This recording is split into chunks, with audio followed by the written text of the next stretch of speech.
well, just how proud were you of the overall special teams performance on Saturday to get a punt return to go back, a couple of balls, what that you see all that come together for? Just exciting because I think our players have really bought into what we're trying to sell.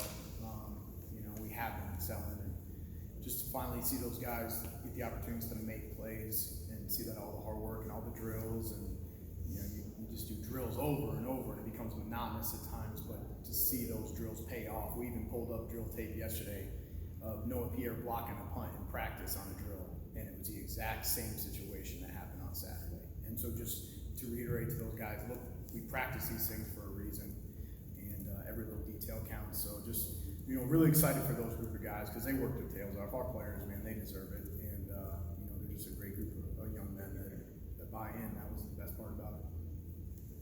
Kasey, Zach. Yeah, one more interesting camp things was watching the punt return decision. You got Reese Taylor's been there and done it okay, and you bring in DJ Matthews. Now he's done something. Where are you with that? Will we see DJ on Saturday? You'll see both. I'm going to use both, and that's it is a challenge because both those guys want to have the ball in their hands. The beautiful thing about it is, like I said, if Reese goes a long time on defense in a series, or vice versa, if DJ goes a long time in a series, and having, just giving those guys a breather if they need it. I thought Reese played a bunch early, and obviously I love Reese on our kickoff team. Reese is one of our best players on kickoff, so to try and start a corner and just to try to take a little bit off of him, it's nice to be able to put DJ back there and have multiple weapons, So I would expect to continue to see both guys. Obviously DJ's phenomenal with the ball in his hands. He's got terrific ball skills. Just the ability to track down that ball over the shoulder and then turn around. And we had a wall called set up.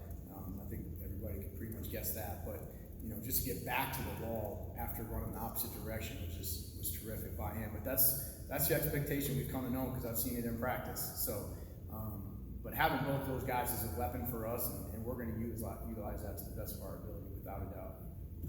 Second time.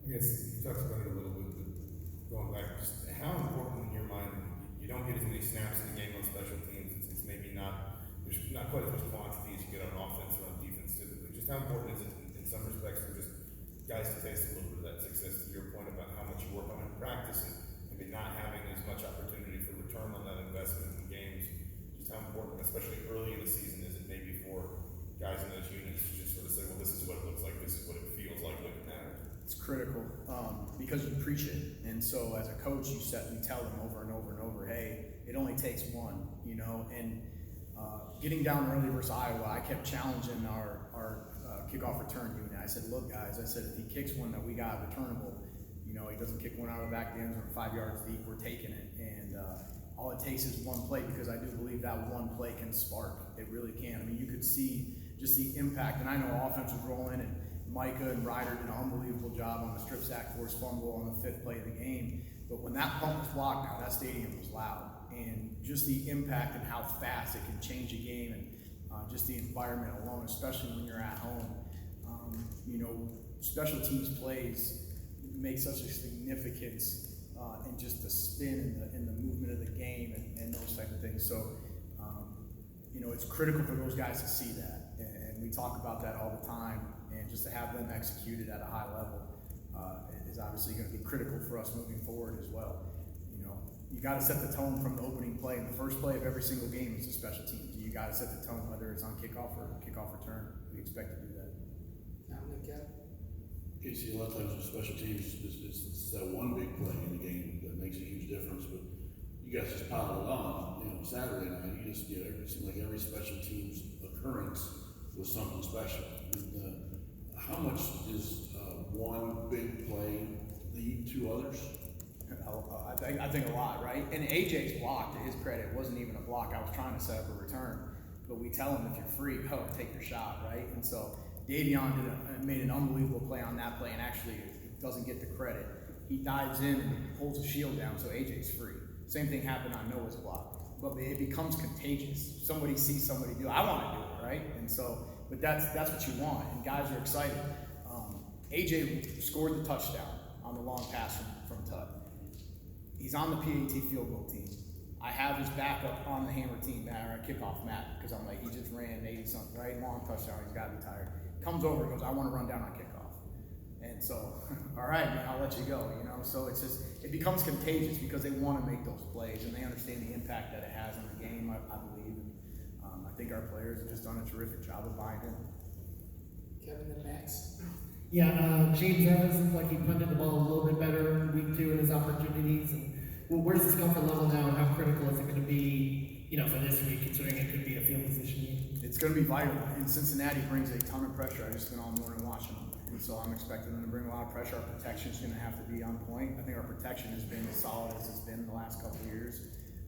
You know, I think our guys do a great job and with that. So he's definitely more comfortable as it goes on. You know, I'd be lying if, and he would be lying too, if he said that, hey, the first time at Iowa, you get the crowd and everybody, of course, you know, it's not so much he was nervous. It was more of like, you know, I can't believe I'm in this situation, just talking him through it. We're trying to, you know, I believe that the scheme that we have in is what he does best, you know, between some of the pockets and the roles that we'll be utilizing throughout the game. But it's just to get him in a rhythm at the end of the day. And, you know, his confidence is good. It's growing every single day. He did feel, obviously, and I think he felt and looked more comfortable on Saturday, you know, for sure. And I think he's really growing to trust the guy blocking for him. I think at the end of the day is the biggest thing. So he'll tell you he's had just a couple minor things. His drops weren't great. You know, at times we do kick a lot of cross-field punts because I want to keep teams honest. You know, the cross ones, I don't want them to know if we're on the right hash where he's going to punt right, if we're on the left hash where he's going to punt left. So I like to change it up and try to keep those returners honest as possible, which I thought he did a good job on Saturday of kicking cross-field to where they couldn't field some of those footballs. Let those things roll and gain some hidden yards there. So, you know, just continue to utilize that skill set for him. He's just got to work on his drops, but his steps are clean. His timing is great. You know, so the guys protected for him have done a phenomenal job of just helping him relax. Max and Dustin. Hey Coach, how have you seen the success of this program impact your recruiting of players in Florida, like James Bonds, Phil Dunham, guys like that, moving forward? It's been awesome. It's a relationship-based deal too, where, you know, a lot of Florida kids know Florida kids at the end of the day.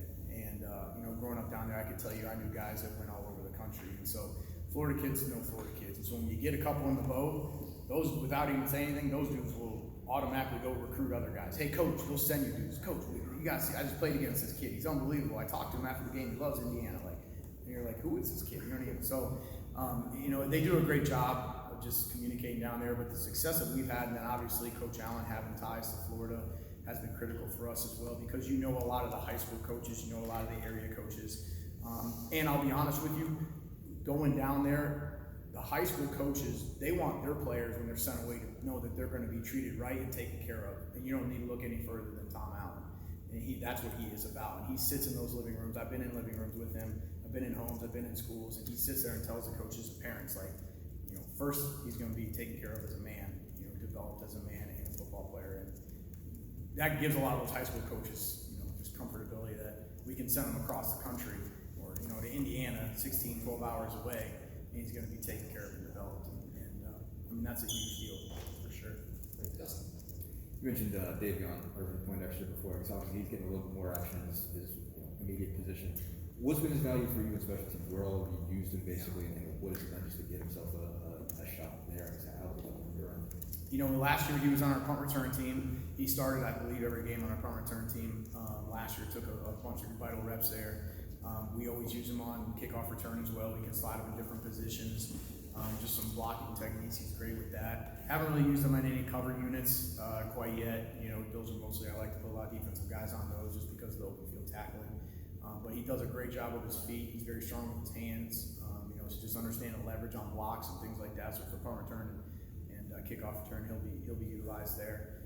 He's a guy that also, as a walk-on, just has that chip on his shoulder, you know, and busts his butt every single day. He's phenomenal in drills, and like I said, I evaluate drills so much to make sure we're putting the right guys on the field to block and get those things done. He kicks it, you know, everybody's butt in those drills, so he's earned his spot for sure.